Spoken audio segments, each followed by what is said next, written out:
حاتم کی سخاوت کے بارے میں ایک مشہور واقعہ ہے کہ ملک یمن میں آباد قبیلہ طے کے سردار حاتم طائی کے پاس ایک عربی نسل کا بہت عمدہ گھوڑا تھا۔ خوبصورتی اور تیز رفتاری میں یہ گھوڑا اپنا جواب نہ رکھتا تھا۔ ایک دن روم کے بادشاہ کے دربار میں حاتم طائی کی سخاوت اور اس کے گھوڑے کے بارے میں گفتگو ہو رہی تھی۔ اپنی اپنی معلومات کے مطابق ہر شخص حاتم کی تعریف کر رہا تھا۔ درباریوں کی یہ باتیں سن کر بادشاہ نے کہا، جب تک آزما نہ لیا جائے کسی کے بارے میں رائے قائم کرنا عقل مندی کے خلاف ہے۔ ہم چاہتے ہیں کہ کچھ لوگ حاتم کے پاس جائیں اور اس سے اس کا وہی گھوڑا مانگے۔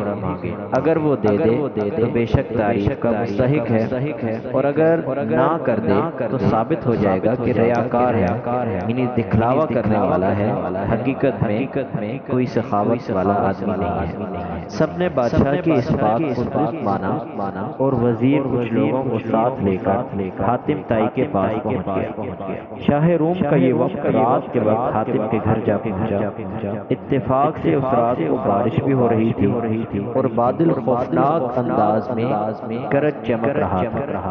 اس زمانے میں ایسے موسم میں بہت سے مہمانوں کے کھانے اور آرام کا انتظام کرنا بہت دشوار تھا، لیکن حاتم نے ذرا پریشانی محسوس نہ کی۔ اس نے فوراً ایک گھوڑا ذبح کیا اور دسترخوان بچھوا کر لذیذ بھنا ہوا گوشت مہمانوں کو کھلایا۔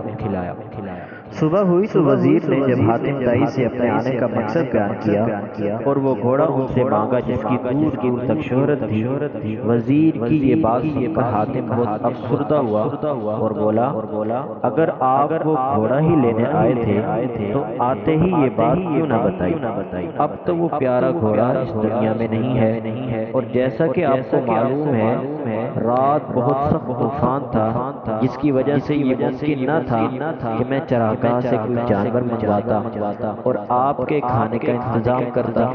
گھر پر صرف وہی گھوڑا تھا اور مجبور ہو کر اسی کو ذبح کر دیا، کیونکہ میں یہ بات کسی طرح بھی گوارا نہ کر سکتا تھا کہ میرے مہمان بھوکے سوئیں۔ وزیر حاتم طائی کی یہ بات سن کر حیران رہ گیا۔ اس نے کہا کہ لوگ آپ کی جس قدر تعریف کرتے ہیں، خدا کے فضل سے آپ اس سے بھی زیادہ شریف اور سخی ہیں۔ بادشاہ روم کو جب یہ سارا واقعہ معلوم ہوا تو اس نے بھی یہ بات مان لی کہ حاتم طائی واقعی بہت سخی اور تعریف کا حقدار ہے۔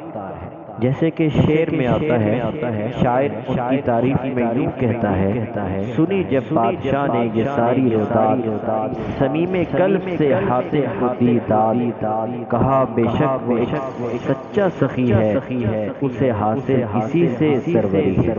حضرت شیخ سعدی رحمۃ اللہ علیہ نے اس حکایت میں یہ بات واضح کی ہے کہ ریا سے پاک، دکھلاوے سے پاک اور کھرے انسان کی مثال خالص سونے جیسی ہوتی ہے کہ جب اسے پرکھا جائے تو اس کی قدر و قیمت میں اور اضافہ ہو جاتا ہے۔ عقل مندی کا تقاضا ہے کہ انسان زندگی میں کبھی بھی نکلی زندگی اختیار نہ کرے کہ صرف اپنے مفاد کا سوچے۔ اگر انسان کو نیک نامی کی خواہش ہے تو نیک نامی ہی کرے اور نیک کام کرے۔